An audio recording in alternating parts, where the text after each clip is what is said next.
Okay, so here we are with basics of pattern reading.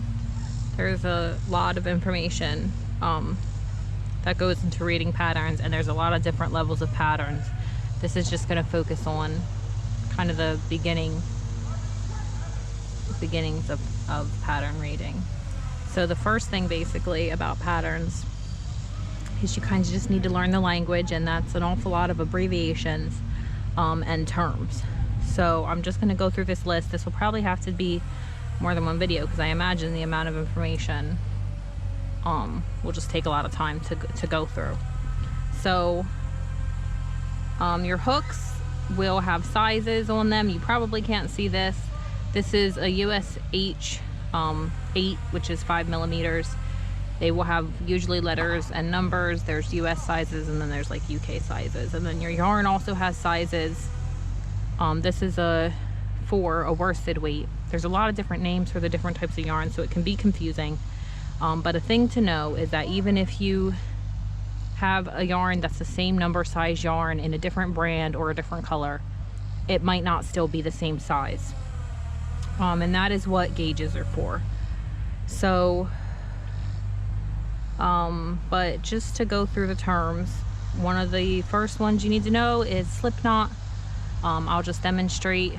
Slip knot is usually if you're starting a chain, that's how you start. So I just bring my yarn over my thumb like this. This part of the yarn is called the tail, and the part that's closer to your skein is your working yarn.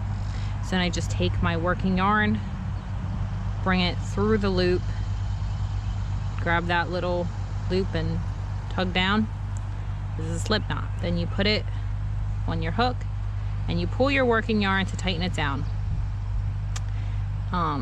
So that is a slip knot. And then one of the next things you're going to need to know also is a magic circle or adjustable ring. Slip knot I don't think is really abbreviated, but magic ring can be abbreviated. MR, MC, or whatever. It just depends on what people call it. Some people call it an adjustable ring. So for that one, I take my yarn over my finger, wrap it around down here. I hold my tail usually with my pinky down there, and then I insert my hook under the tail part, grab my working yarn, bring it under the tail loop, bring up a loop, and then a lot of times chain one to secure, but either way I'll pinch my tail in my loop with this hand and then switch it over to this one. And you can work honestly either direction. It will function either this way or over the tail. I have recently found that it seems to work better over the tail. So those are two of the main common ways that you would start a project. So I made another slip knot, and then the next thing you need to know is chain, which is abbreviated CH. And chaining is very easy. You just catch your yarn. Now you don't want to make your yarn want to stay on your hook securely. I find the easiest way is to just, you're pressing your yarn with the hook facing you back into your yarn, and then catching it and turning down as you come through to help it ease it through the loop. So you're catching the yarn and pulling it through. Now this here is a yarn over, abbreviated YO, and that's a really common instruction. So this is chaining, and usually there'll just be a number, you know, an amount of times you want to chain. So another thing then you need to do is to be able to count your chains. This loop on our hook, this is not a chain, even though when you're if you hold it like this to count, it can look like one. It's not. That's the loop on your hook. So each set of V is a chain. They don't look the same from the back. They have these bumps, but usually you count from the top. So this is 1, 2, 3, 4, 5, 6. Or usually I count by twos because it's faster. 2, 4, 6. And then if it refers to chains from the hook, then you just count this way, and if it says in the second chain from the hook, This is your first chain from your hook. This is your second chain from the hook. That's where you would work. So then another abbreviation you need to know is ST for stitch. You know, every crochet you make will have, well, I guess could be ones I don't know about, but usually when you make a crochet, you have these set of V's on top. It looks like our chain, but it's laying on top of our work here. This is the top of your stitch, and this is your stitch here. And then I did not bring one with me, although I've used them before. There's PM for place marker. So usually, unless specified otherwise, that means that you place one in the stitch you just worked, in the top of the stitch you just worked. So if I was doing the pattern and it said to single crochet 1 and then place marker, I would place it here under these loops into the stitch that I just worked. When you're working in either a magic loop or in some other way in the round, R and D will indicate round instead of row, for, you know, back and forth work. And then sometimes it'll say REM for remaining, like to do this in the stitches remaining in the row. REP for repeat. And then you have a right side and a wrong side of your work. So usually when you are crocheting, where you start out, so this is my first row that I'm making now. Okay, so usually the chain, if it's counted as part of the row, it's usually not counted as part of the row by itself. It's usually chain 1 and then, or chain however many and then do whatever. Or it'll just say to do the chain and then the next instruction will be your first row. So this work facing me now is the right side of my work, abbreviated RS usually. And then turning it around, this is the wrong side of my work, abbreviated WS. Say you're making a scarf or something like that, then you know you need to know which way your front is. So that's right side and wrong side. And then frequently you'll have the instruction to turn or chain 1 and turn. And so this is my right side facing me. I'm just gonna chain 1, and then you just, I think of it literally like a little door on a hinge. I turn my work, and then you would be working back across the same stitches the other way. Another basic stitch to know, slip stitch, abbreviated SLST. In a slip stitch, you just insert your hook under the stitch or wherever it tells you, yarn over, pull up a loop, and then immediately pull that loop through the loop on your hook. And that is a slip stitch. And then you can also be given the instructions to skip, SK. So I just worked into this stitch here. Here are my loops going in, you know, going through my slip stitch. This here is my next stitch. So if it says skip next stitch, or, you know, SK next ST, I just wouldn't work into this one and I would work under this one instead. So then a couple other abbreviations, TOG together, Y I already said, but Y over is yarn over, and then SP is space, and that can be used when you are working into a space you create instead of into a stitch. So some things say, like making buttonholes is one, but you'll chain 1 and then skip 1 stitch sometimes, work into the next, finish your row, and then when you come back you would work into this first stitch, right? And then this is a space, or sometimes called a chain space, CHSP. But it's used in a couple of different ways, but space is another one that can I think be common in more beginner stuff. So then there are the stitches themselves. So I'm not going to go over all of them, there's a lot. But single crochet SC, which if you've seen obviously the other things that I've done, you know how to do that. But insert under both loops of the stitch unless indicated otherwise, yarn over, pull up a loop, yarn over, pull through both loops on your hook, single crochet. Then half double crochet. In a half double crochet, you yarn over first, then insert under the loops of the stitch, yarn over, pull up a loop. You now have 3 loops on your hook, yarn over, pull through all 3 loops on your hook. Double crochet, you again yarn over first, insert under both loops of the stitch, yarn over, pull up a loop. You again have 3 loops on your hook. This time though, you just yarn over and pull through the first 2, and then yarn over and pull through the second 2. So this is single crochet, half double crochet, double crochet. Now, as I was just saying, with the unless otherwise indicated, you're working under, you know, both loops. There is FLO and BLO, which is front loop only and back loop only. What that means is that always in relation to how the work is facing you, the loop closest to you of the stitch, of your 2 loops of your stitch, is the front loop, and the loop furthest from you is the back loop. That means if I turn this one back here doesn't stay the front loop because it was the front loop before. Now the one closest to me again is the front loop, the one furthest from me is the back loop.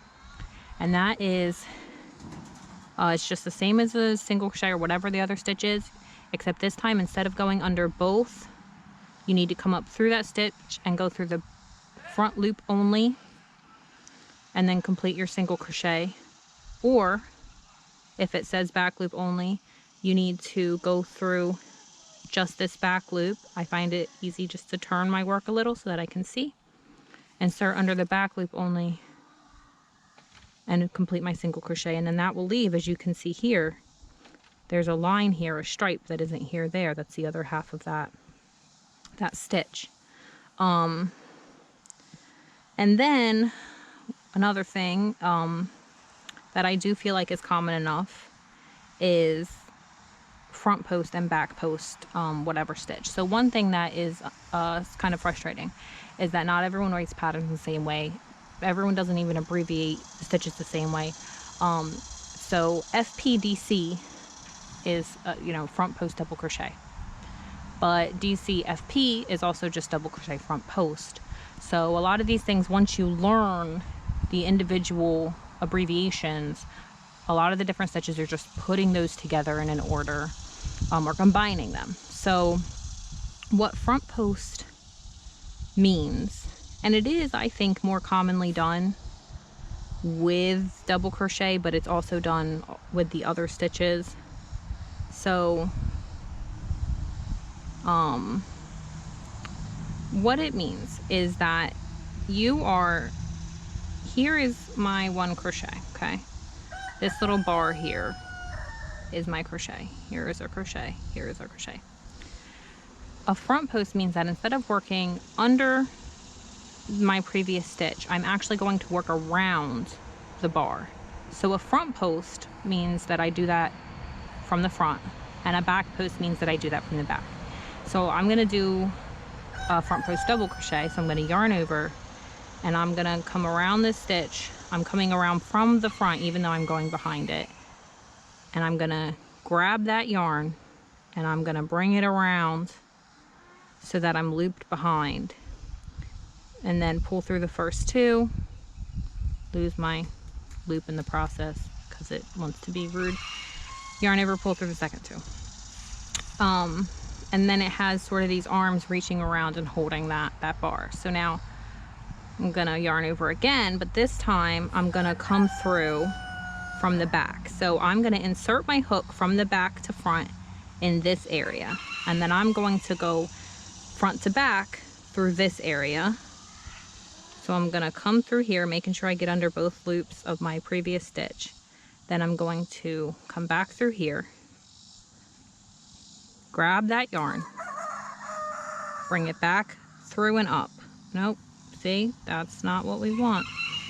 It's easier for me to do this a little faster, so I'll just redo it instead of trying to grab that loop. So yarn over, excuse me please,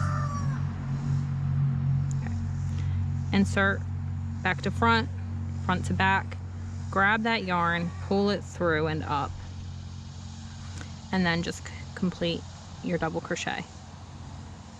Now, this is used in a lot of different types of patterns, and it can make really cool stitches. And I do think that they're maybe a little bit further than beginner, but they are really common. So now the next really major thing are increases and decreases. And an increase is two or more of a stitch worked into a single stitch from the previous row.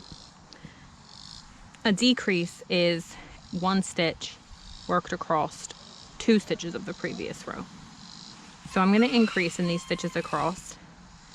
I'm going to, in this first stitch here, I'm going to do a single crochet, and then I'm going to do another single crochet right into the same stitch, okay? Then I'm going to, in this one, I'm just going to do 2 half double crochets. And then in this one, I'm going to do 2 double crochets. And we have one left over, so I guess I'll just do a double crochet in this one. But we had, previously, we had 1, 2, 3, we have 4 stitches in this row. I know how many I crocheted at the beginning of this. So now we have 2, 4, 6, 7, because we have 3 decreases and then 1 single stitch. So this is used a lot in shaping and in growing patterns, to, you know, especially hats. That's basically all increasing. So now we will do decreases back across. So I'm just going to do just a double crochet in this first one. And now I'm going to work a double crochet across 2 stitches. So I'm going to yarn over. I'm going to insert under both loops of my stitch, yarn over, pull up a loop. Now I'm going to basically half complete this double crochet. So I'm going to yarn over, pull through the first 2 loops on my hook, but then I'm going to stop. Now I'm going to yarn over, insert under the 2 loops of the next stitch, yarn over, pull up a loop. I'm going to yarn over again, pull through the first 2 loops on my hook. I'll have 3 loops remaining. There's an ant trying to get into my tea. Please go away, sir. I don't want you in my tea. Can you not? Thank you. Okay. Yarn over and pull through all 3 loops. Now that is double. There are bigger crochets than that, but most common are single, half double, and double. Now, next I have my 2 half doubles. So I'm going to again yarn over, insert into the first stitch, pull up a loop. And I'm not going to finish this, and I'm not going to even really half complete it like I did the double crochet before, because this one is different. You don't go through the loops twice. So now I'm just going to yarn over again, insert under the next stitch, yarn over, pull up a loop, and then yarn over and pull through all loops on my hook for a half double crochet decrease. And then single crochet decrease is also the simplest. So just insert under the first stitch like you normally would, bring up a loop, insert under the next stitch, yarn over and bring up a loop, yarn over and pull through all 3 loops on your hook. So these are a lot of the basic abbreviations. It's not all of them, and like I said, some patterns will vary in how they write them here and there. But if you, especially starting out, you just have a list or a website that you can reference quickly just to remind you what they all mean. But then when you look at a pattern, which I brought some out, then this starts being a little less nonsense looking and starts being a little more readable, instead of being 1 SC and 2nd CH from hook. You have 1 single crochet and 2nd chain from the hook, and here is your indicator that this is your right side. So you have chain. This is an abbreviating skip, but that's fine. Here's your repeat. Oh, and asterisks. asterisks will indicate that you're repeating something from, oh, an inchworm. Can you see? Look at him go. Don't get in my bag. Okay. That you're repeating something a certain amount of time. So this here, I don't know if you can see this, it says chain 1 single crochet and first double crochet. Then it has an asterisk, and then it says chain 4, skip next 3 double crochet, 1 single crochet in the next long double crochet front post, and then repeat from asterisk to last 4 double crochet. So you would do all the instructions in this set here, and then you would start back again and do them all again over and over until you had 4 stitches remaining in your row. So let's see this one. Yeah, and this one has some of the same, and sometimes it'll have little things in parentheses that just indicates to you, like your chains sometimes can count as a stitch or they cannot count as a stitch. Usually the patterns will indicate that. And then there's FO, which is fasten off, which generally means to just do a slip stitch in the same stitch, in the next stitch, kind of just wherever is convenient. So like if I had fasten off right now, FO, I would just insert into here, pull up a loop, pull that right through there, tighten it down, and then I would trim this end, not either of these, but this end over here, and then I would just pull it all the way through, and then I would weave that end in. I would just take an embroidery needle and weave it through the backs of my stitches. So those are, I think, most of the abbreviations that you need to know as far as different patterns now.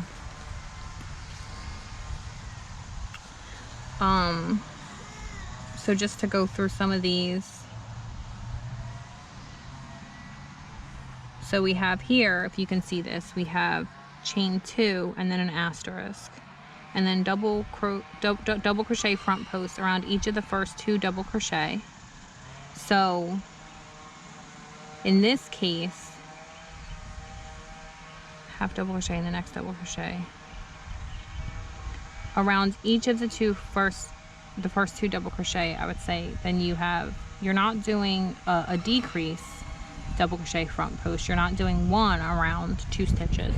You're doing 1 around the first and then 1 around the second around each of them.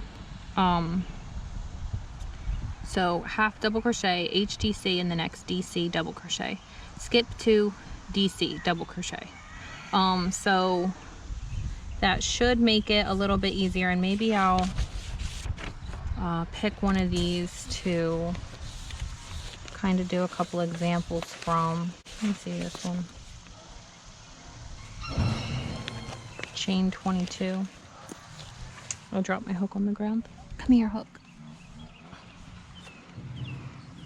Okay, so maybe we'll try. Oh, and changing colors, that's another thing. We'll do that during this example.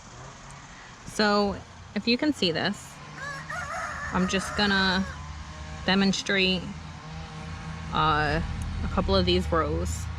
Now here it tells me hook size, size of the yarn. I don't care about that right now because I'm just demonstrating. This gives me my gauge. I mentioned that a little bit earlier.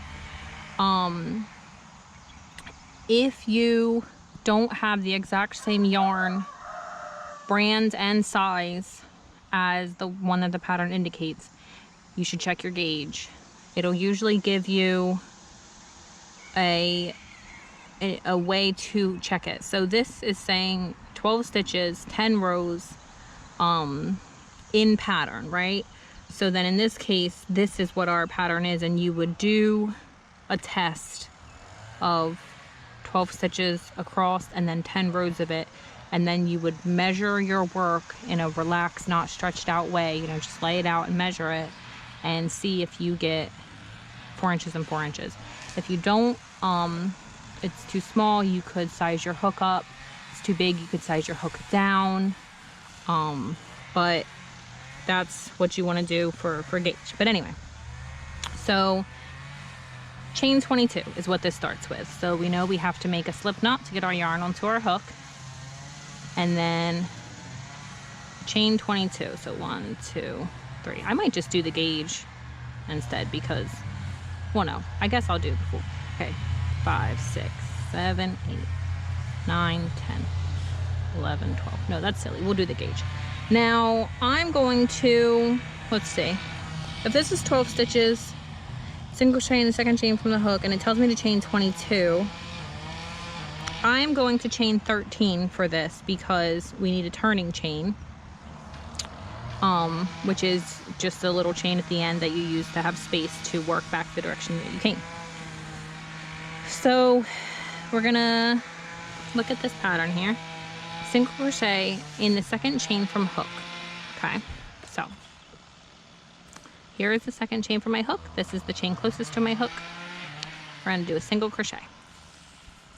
Da, da, da, da. And now we are going to double crochet in next chain, single crochet in next chain. Repeat from asterisk across. So all the way across, we're gonna double crochet in one.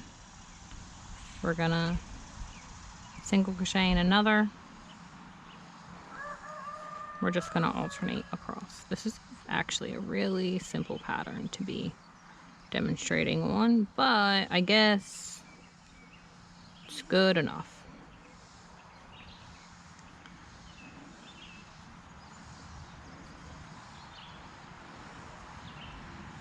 There's a lot of things, like so many things, that just tips and tricks that you can learn.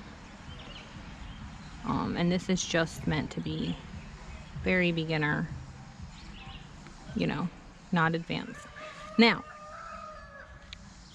it wants us to, in this row, chain 3, and it's telling us that this counts as our first double crochet. So we're going to chain 1, 2, 3, and then we're going to turn like so. And then it says here, this is actually kind of a decent example, I guess. Okay, so just now I figured out that for the gauge, you are just supposed to chain 12 initially. So I'm just gonna ignore my last chain there and pretend it's not there, right? That seems fine to me. So I'm gonna chain 3, like I was doing, and turn. And now this counts as our first double crochet. In this pattern, we are alternating single crochet, double crochet, and then in the next row where you had a single crochet, you're working a double crochet, and where you had a double crochet, you're working a single crochet.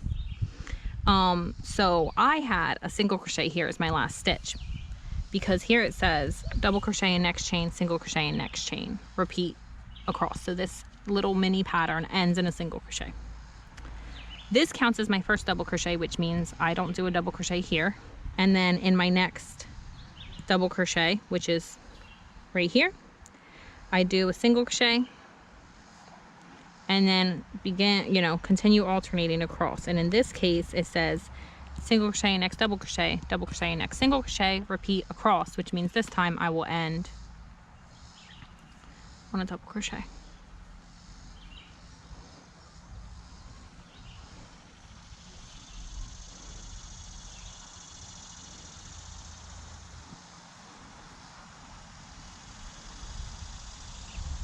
Okay, so that's just kind of an example of this here, which is kind of pretty. I actually just made some dishcloths using this type of stitch, which apparently is called the berry stitch, I guess, because this says berry stitch scarf at the top. I didn't know that. But now patterns will usually tell you, they'll usually have a section where they go over the abbreviations they're using and what you need to know for that pattern, and have kind of like a difficulty. If you print a pattern and it does not number the pages, I would number them, because it can get, especially if you're new, kind of confusing. if you have like a multi-page pattern, which those are both inside, like the ones that have a couple, like a number of pages. Actually, no, this one has a number of pages, and I have not numbered them, but I should, and I probably will.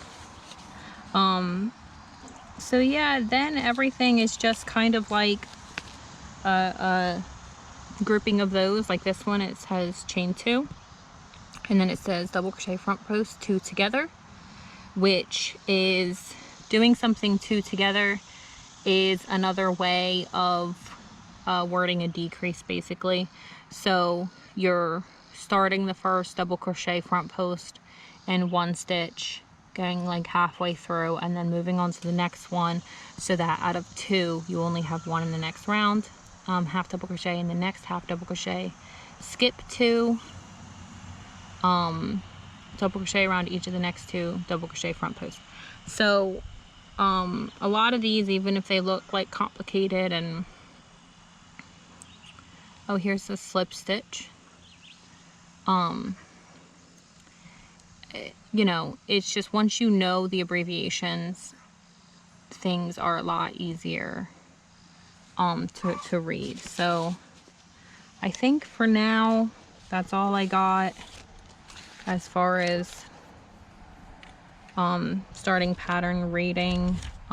There's a lot of information, and every pattern is going to be a little bit different, and sometimes you'll need to basically count out and plan out your stitches.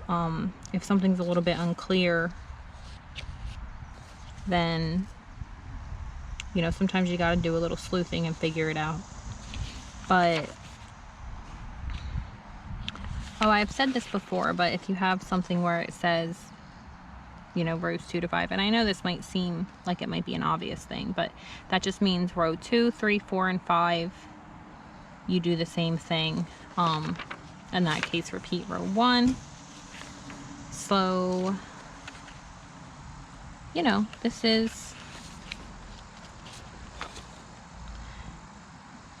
how you read patterns. And then this, I've gone over, I think, before in general, but this is one more thing that I probably should mention now, is when you have either parentheses or asterisks around the set of instruction, and then like an X and a number, or times whatever, or this many times, you just do that set of instructions in that order, and then you repeat it the number of times specified. So in this case, I had 12 stitches in my previous round, which that's usually, a lot of patterns will have the stitch count at the end of each row and parentheses at the end.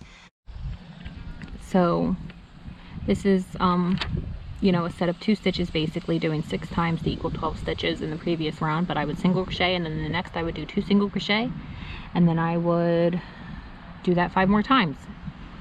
And then in this case, it's a set of 3 stitches worked 6 times. So in the first stitch of the round, I would do 2 single crochets into 1 stitch, and then the next stitch I would do 1 single crochet, and the next stitch I would do 1 single crochet, and then I would repeat that set of 3 stitches from the previous round, 4 stitches in the new round, obviously, all the way around. So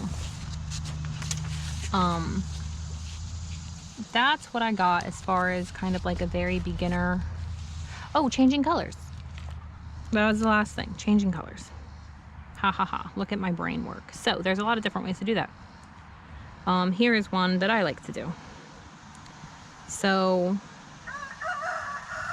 you can, if you're at the end of a row, you can just fasten off like we talked about, and then basically grab your new yarn and you can honestly just make a slip stitch again and come into the stitch previous, and you can just, please get out of the way, you can just do a single crochet. You could slip stitch here and then chain and then work whatever stitch that would give you a little bit of a bump out, but you can do that, or you could just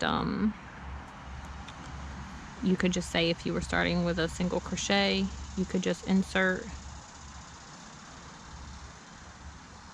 and just start with your single crochet there, and then you would weave in your ends afterwards. If it's, and you can do that even if it's not at the end, but what was I doing this previous? Well, it doesn't really matter. Okay. So another way you can do it is, say I was doing a single crochet and I needed to change colors by the next stitch. You can insert your hook under your loops, yarn over, pull up a loop. Then you can actually just grab your new yarn. You don't need a slip stitch, and you can just pull it through those loops. You can pull that blue to tighten it down a little, and then this is still the top of your previous stitch, so it doesn't interrupt that. And then you can work your next stitch, say a single crochet. I like to work it over the end so that it helps secure it a little bit, and then later I'll honestly tie these two together and then weave them in. But you can do it that way. That's a nice way to do it. There's other ways that people do it. Some people literally, if it's not a specific stitch that they need to change in, they'll just tie the two yarns together and, you know, let them change at some point. But color changing is kind of, I think, just simpler than it sounds. You just want to make sure that your ends aren't getting pulled out. So if you want, you can stop right away and secure them. Like in this case, if I was changing to this color and then I work my next stitch, right? And I usually do that over the tail just to give it a little bit of security. I don't want these to come loose or anything, so I could just kind of give these two a knot together real quick. And then I can come back and deal with it later, but either way it just keeps it more secured and tight. So